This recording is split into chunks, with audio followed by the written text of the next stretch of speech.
febre. Ele saiu de Porto Rico, passou pelo México e agora contamina o Brasil. Não. Ah, pensei que era coisa de todo mundo, né? Fedido, horrível. Ah, é ele. Parado. Já segurando, cadê?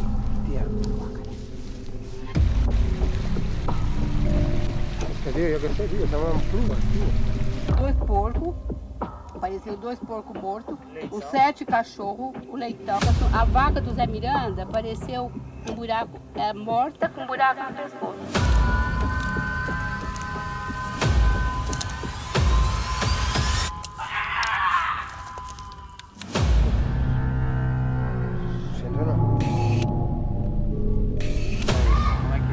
Como é que ele é? 1,40 m, 1,50 m mais ou menos.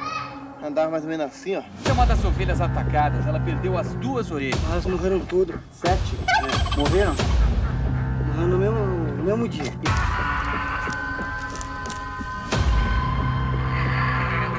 Folclore, invasão de alienígena ou simplesmente cães vadios atacando cabras e pequenos animais?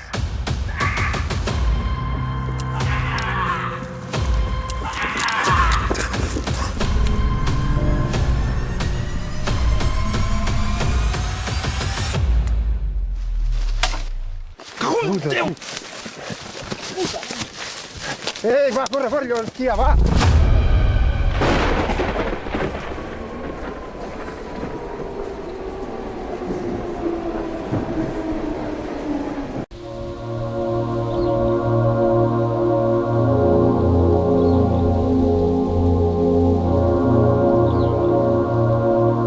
Nossa história de hoje começa em 1995, no interior de Porto Rico. Um fazendeiro encontra 8 cabras mortas no curral. Nenhuma marca de luta, nenhum rastro de sangue no chão. Só 3 perfurações pequenas e simétricas no peito de cada animal, como se algo tivesse drenado cada uma delas. O caso se repete em outras propriedades da ilha. Nas semanas seguintes, a imprensa local começa a cobrir ataques como um fenômeno único.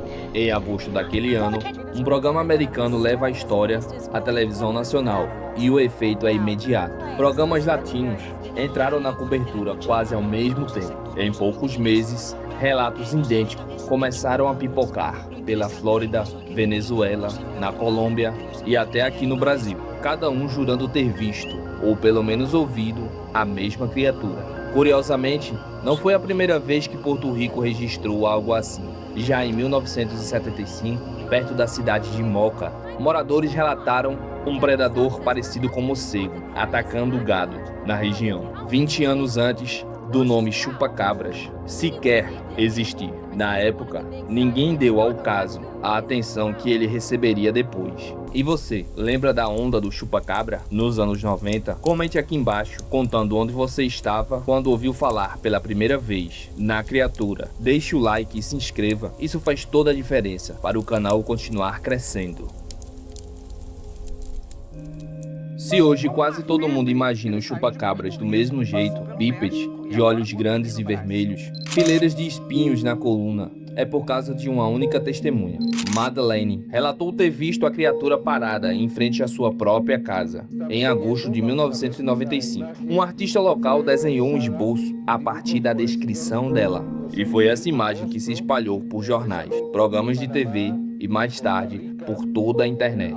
Só quase 15 anos depois, o investigador cético Benjamin Redford decidiu reconstruir a linha do tempo daquele relato. Ele encontrou um detalhe que ninguém tinha juntado antes. Semanas antes de Madeleine descrever a criatura, um filme de ficção científica chamado Espécies tinha estreado nos cinemas de Porto Rico. A criatura do filme, projetada pelo mesmo artista responsável pelo design de Aliens, tinha espinhos na coluna, pele acinzentadas e olhos gigantes, alongados e praticamente indistinguível do esboço que se tornou o rosto oficial do chupa-cabra. Redford não acusa Madeleine de estar mentindo. A conclusão dele é mais simples do que isso. Ele acredita que ela genuinamente viu algo estranho naquela noite. Só que a mente dela, tentando dar sentido a uma sombra rápida no escuro, preencheu o detalhe com uma imagem mais vívida do que a disponível na memória, a de um filme assistido semanas antes.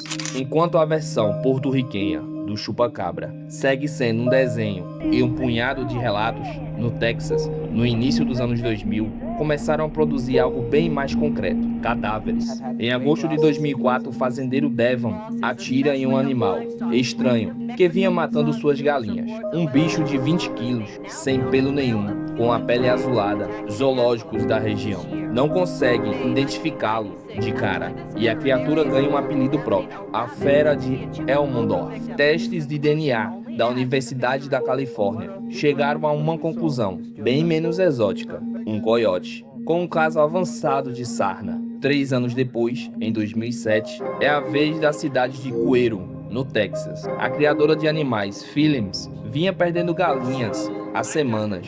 Encontrava cada uma com o pescoço aberto, sem nenhuma gota de sangue no corpo. Depois de montar câmeras sem sucesso, ela e os vizinhos encontraram 3 carcaças parecidas nas proximidades da fazenda. Ela guardou a cabeça de uma delas no freezer e mandou fazer teste genético. O resultado, divulgado meses depois por pesquisadores da Universidade do Texas, relatou que era um coiote, possivelmente com alguma mistura de lobo. A cidade chegou a ser conhecida formalmente como a capital mundial dos chupacabras, e a cabeça de Philips, hoje taxidermizada, segue exposta na sala dela, recebendo visitantes e equipes de documentário do mundo inteiro.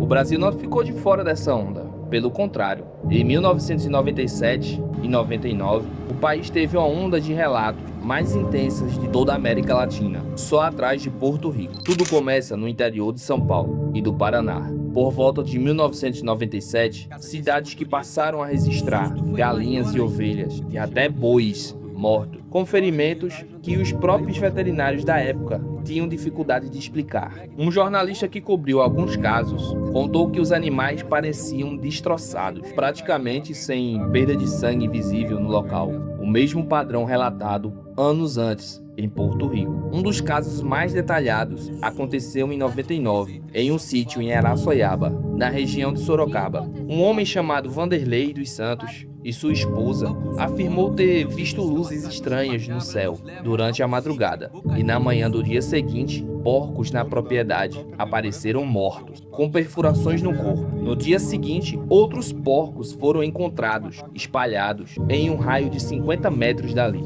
Assim como em Porto Rico, nenhum espécime foi capturado vivo, nenhuma carcaça brasileira chegou a passar por testes de DNA, como resolveram nos casos americanos. O que existe é um depoimento de um ufólogo que acompanhou parte das investigações na época, questionando por que os ataques, se realmente fossem obras de animais selvagens comuns, teriam parado de uma hora para outra, depois de cerca de 2 anos. Uma dúvida que até hoje segue sem resposta oficial. De tempos em tempos, inclusive boatos parecidos voltam a circular nas cidades do interior brasileiro, reacendendo a lenda para a nova geração. O nome por trás de quase toda investigação séria sobre o chupacabra americano é um biólogo chamado Barry Connor, da Universidade de Michigan, especialista em ácaros, em especial o parasita responsável pela sarna em cães e na escambiose em humanos. Segundo Connor, humanos e cães domésticos convivem com ácaros há tanto tempo que o corpo já aprendeu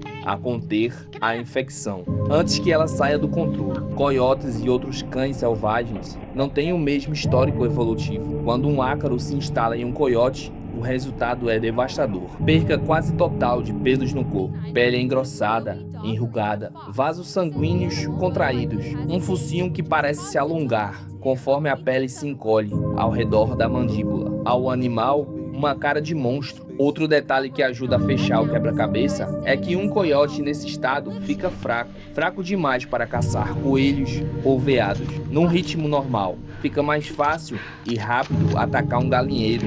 É a mesma explicação, ponto por ponto, repetida praticamente em todo o caso já testado em laboratório nos Estados Unidos. Nenhum exame de DNA até hoje encontrou uma espécie desconhecida. É bem provável que o mesmo tipo de explicação sirva para os casos brasileiros. Veterinários na época já apontavam cães selvagens, raposas ou até morcegos como responsáveis pelos ataques no interior paulista e paraense. A diferença é que, no Brasil, nenhuma carcaça foi formalmente encontrada e testada em laboratório, o que deixa a dúvida do ufólogo em aberto sobre o fim abrupto dos ataques.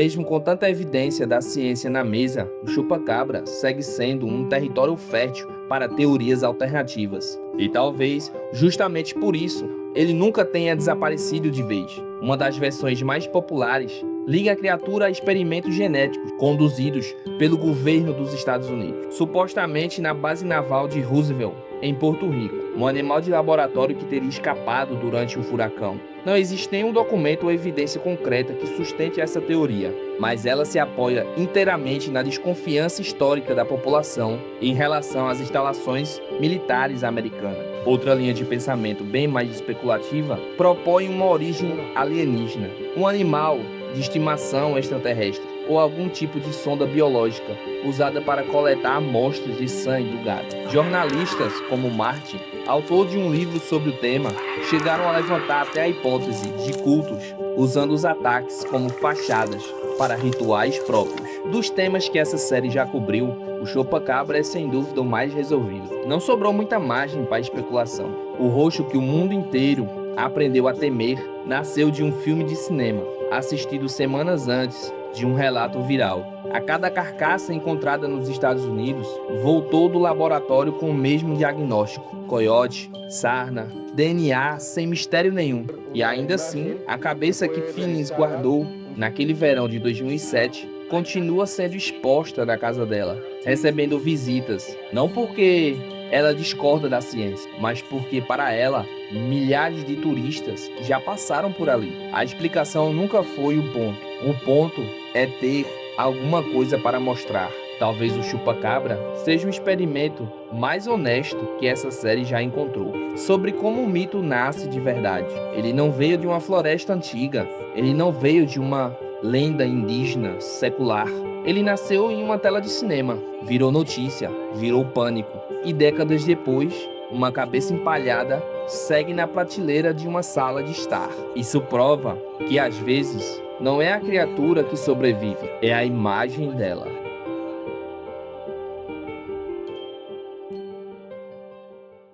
Se esse vídeo mexeu com você de alguma forma, deixe o like, comentem o que achou do conteúdo e próximos temas que você quer ver no canal.